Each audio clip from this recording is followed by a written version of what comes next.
In this video, I'm going to be talking about the development of the aortic arches, also known as the pharyngeal arch arteries, and the fate of the vitelline and umbilical arteries.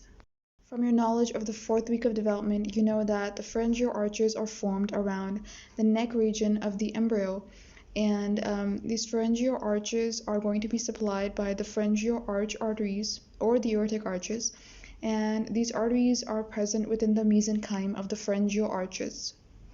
So first we'll talk about some general things and then actually get to the derivatives of the arches, which is the part that you need to remember. So as you can see that there are 5 pairs of pharyngeal arch arteries, 1, 2, 3, 4, and the 6th one. And the 5th one either never forms or it disappears. So we're going to assume we have only 5 pharyngeal arch arteries. So these arteries arise from the aortic sac, and in this diagram you can see that the first 2 have almost completely disappeared, and you can only see the 3rd, 4th, and 6th ones. And these pharyngeal arch arteries are terminating in the left and right dorsal aortas. And in the region of the arches, these dorsal aorta are paired. However, caudal to this region, they become fused to form a single structure. So I'm going to explain this whole structure so you can understand what's happening. So you have 5 pairs of pharyngeal arch arteries, 1, 2, 3, 4, and 5. The 5th one, the 5th in number, it doesn't form, or once it forms, it degenerates. So we consider only 5 arch arteries, which are 1, 2, 3, 4, and the 6th one. So these purple structures are the dorsal aorta. Let me show you on this side. These are the dorsal aorta, and as you can see, the dorsal aorta between the 3rd and 4th arches, it disappears, so it's no longer continuous like on this side. And the right dorsal aorta also disappears between the right 7th intersegmental artery and its junction with the left dorsal aorta. In this part, in the dotted parts, you can also see that the 1st and 2nd pharyngeal arch arteries have almost completely disappeared. And the 5th one, as you already know, it either never forms or degenerates. And from the right and left dorsal aorta, you can see the right and left 7th intersegmental arteries coming off. Also remember that these arches appear in a cranial to caudal sequence, which means that they aren't all present simultaneously. For example, by the time that the 2nd arch appears, the 1st has disappeared. By the time that the 3rd, 4th, 6th have appeared, the previous ones have mostly disappeared, and they're already forming their other derivatives. So here's a mnemonic that you can use to remember the aortic arch derivatives. My horse saw a cute cat and ran right and left around the ducks. Okay, so you have to forget the A and the and. From the first pair of arches, you have the maxillary arteries. From the second pair, you have the hyoid and the stapedial arteries. From the third pair, you have the common carotid and the first part of the internal carotid arteries.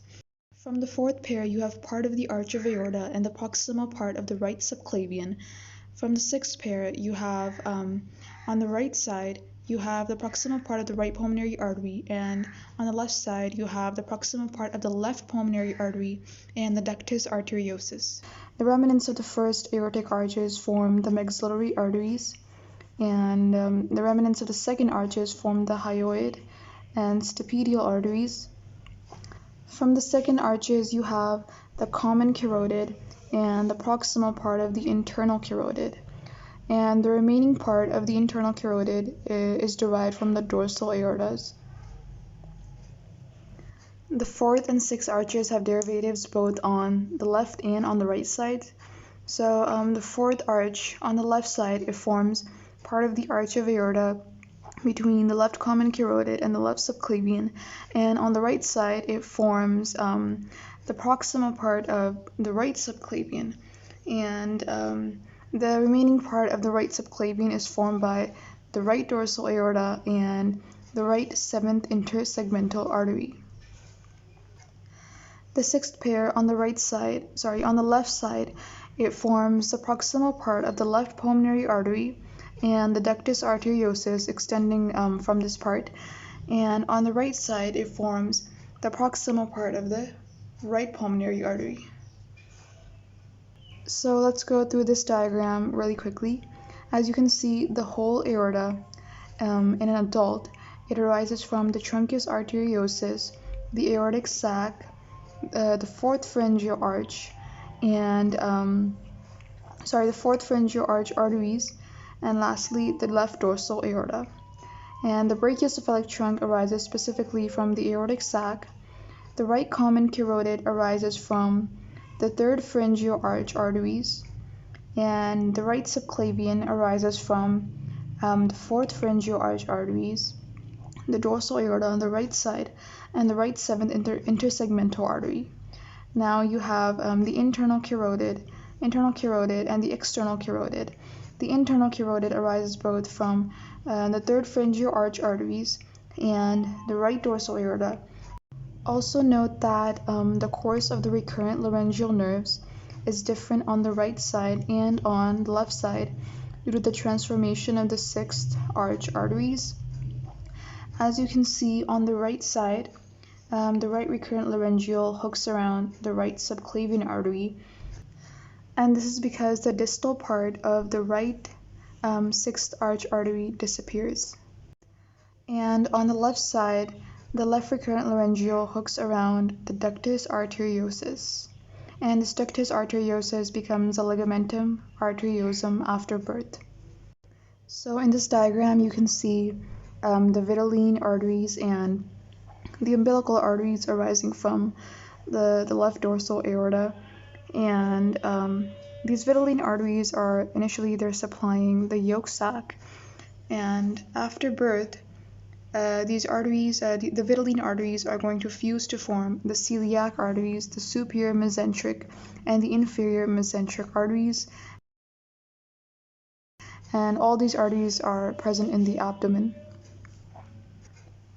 And the umbilical arteries have two derivatives. On this side you can see only the left one, but there are two umbilical arteries and they have two derivatives. And the proximal part of the umbilical arteries becomes the internal iliac artery and the superior vesical arteries, and the distal part of each artery becomes the median umbilical ligament.